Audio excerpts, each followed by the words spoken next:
오늘 만약 제가 투자를 처음부터 다시 시작해야 한다면 과연 무엇을 할까요? 비트코인을 쫓아다닐까요? 차세대 인공지능 AI 테마주를 분석할까요? 아니면 단기간에 벼락부자가 되는 법을 공부할까요? 다음 5분 정도는 그런 화려한 것들을 쫓겠지요. 하지만 곧 정신을 차릴 겁니다. 그리고 앞으로 10년 동안 제 인생을 완전히 뒤바꿀 준비를 할 것입니다. 저는 내부자 정보 따위에 기대지 않을 겁니다. 아주 낡고 지루하기 짝이 없는 원칙에만 의지할 것입니다. 세상은 언제나 환상에 빠져 있습니다. 투자의 대상은 끊임없이 웃을 가려있죠. 오늘은 비트코인이지만 1999년에는 인터넷 기술주였고 1603년에는 출립이었습니다. 보랑제만 바뀌었지 연극의 내용은 똑같습니다. 진실은 이렇습니다. 시장은 변한 적이 없습니다. 인간의 본성이 변하지 않았기 때문입니다. 공포, 질투, 그리고 어리석음은 언제나 도돌이표처럼 반복됩니다. 투자를 결심한 첫날, 이 사실을 깨닫는다면 여러분은 이미 90%의 사람들보다 앞서가는 셈입니다. 10년의 내 인생을 역전시키고 싶으신가요? 좋습니다. 천대적인 두려는 필요 없습니다. 바보 같은 짓을 저지르지 않을 부율만 있으면 됩니다. 이것이 바로 제가 여러분께 드리는 세 가지 원칙입니다. 첫 번째 원칙, 부자가 되기 전에 먼저 생존하십시오. 뻔한 소리처럼 들리겠지요. 하지만 이것이야말로 거의 모든 사람이 실패하는 근본점이네. 투자를 시작하고 처음 10년 동안 가장 중요한 과제는 첫 100만 달러를 버는 게 아닙니다. 스스로 무너지지 않는 시스템을 구축하는 것입니다.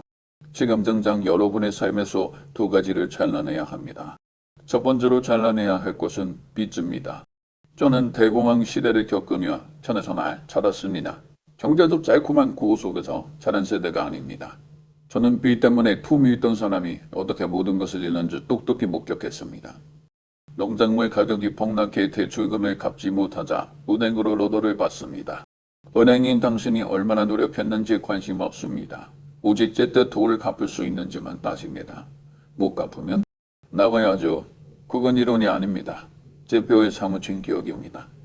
그래서 저는 빚을 독약처럼 여깁니다. 피할 수 있다면 무조건 피합니다.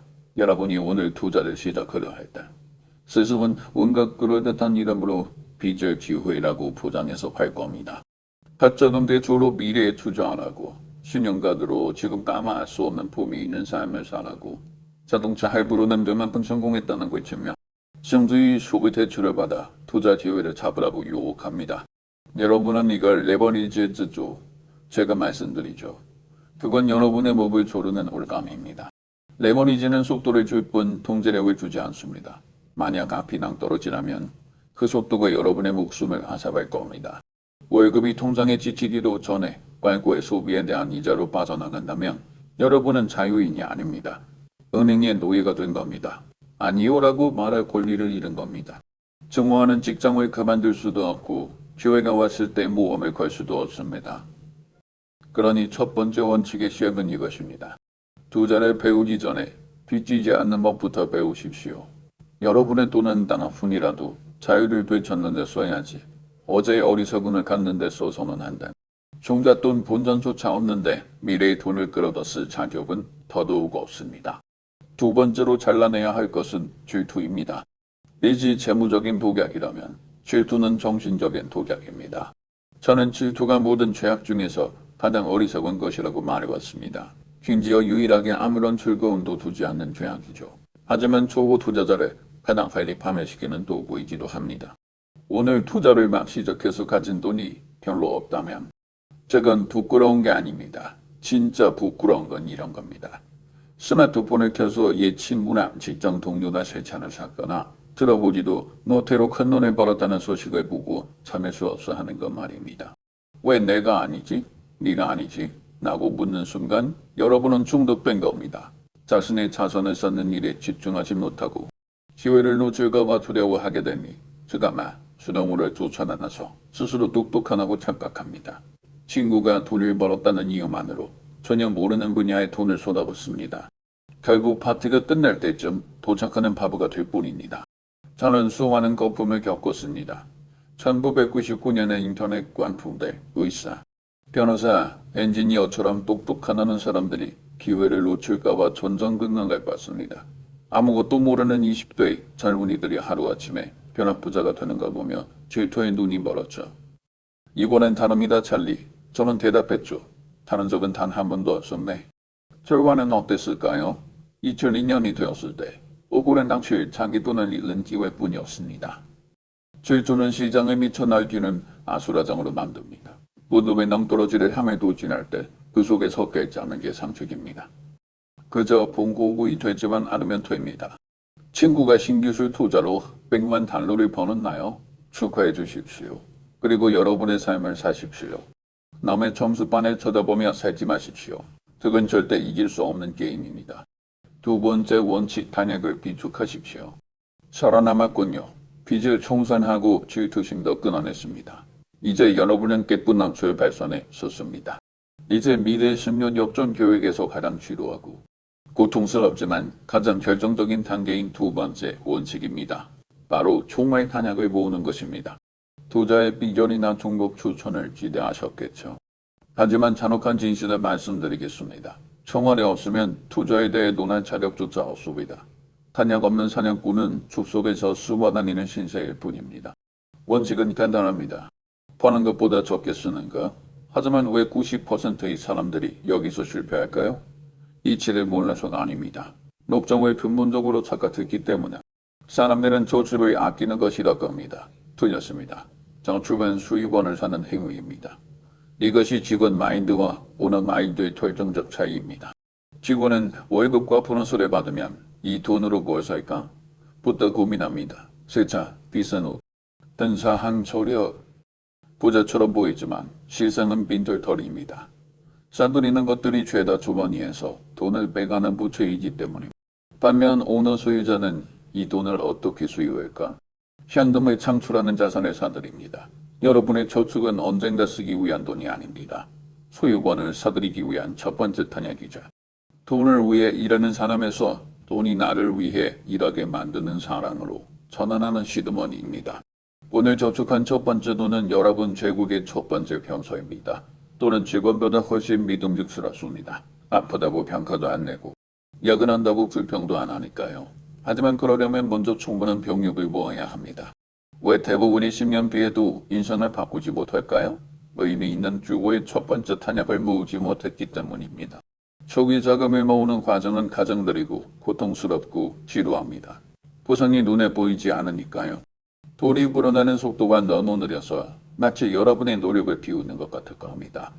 허리띠를 졸라매도 1년 이자가 고작 밥 한 끼가 줄 수도 있습니다. 그러면 지루함을 견디지 못하고 의심이 듭니다. 내가 이 고생을 해서 뭐하나. 저때 빌어먹을 조심히 다시 고개를 듭니다. 친구가 그 돈으로 여행을 가고 최신폰을 사는 걸 보면 무너집니다. 결국 1년 동안 힘들게 모은 탄약을 하루 만에 다 써버리고 다시 직원 마인드의 원점으로 돌아갑니다. 이것이 90도의 패배 시나리오입니다. 올해 다시 시작한다면 스파르타 정선처럼 이 지루한 규율을 지켜야 합니다. 수입은 적고 기회는 없는데 나갈 돈은 태산 같았습니다.